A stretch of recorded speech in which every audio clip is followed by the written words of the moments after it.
sekalian yang kami hormati, dalam kesempatan yang baik dan berbahagia ini ada beberapa hal yang perlu kami sampaikan,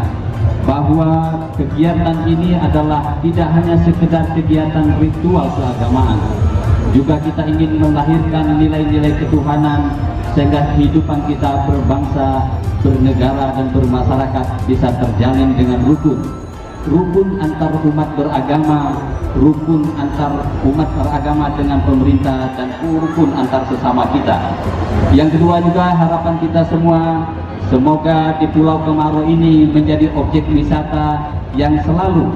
menjadi tontonan yang menarik di samping kegiatan-kegiatan ritual. Dan yang ketiga, Bapak Ibu sekalian, sejalan dengan warna-warninya di Pulau Kemarau ini, juga sejalan itu juga menggeliatnya perekonomian di Kota Palembang, Sumatera Selatan. Maka dari itu kita semua berharap semoga tokoh-tokoh masyarakat Tionghoa, mari kita menciptakan kerukunan yang kondusif, harmonis di Kota Palembang dan Kota Palembang ini sudah dikenal sejak masa Sriwijaya, sejak beberapa tahun yang lalu. Jakome yang 2501 tahun ini menunjukkan bahwa kerukunan umat beragama di Sumatera Selatan, khususnya Kota Palembang ini sangat kondusif, sehingga event-event baik kegiatan dengan turisme,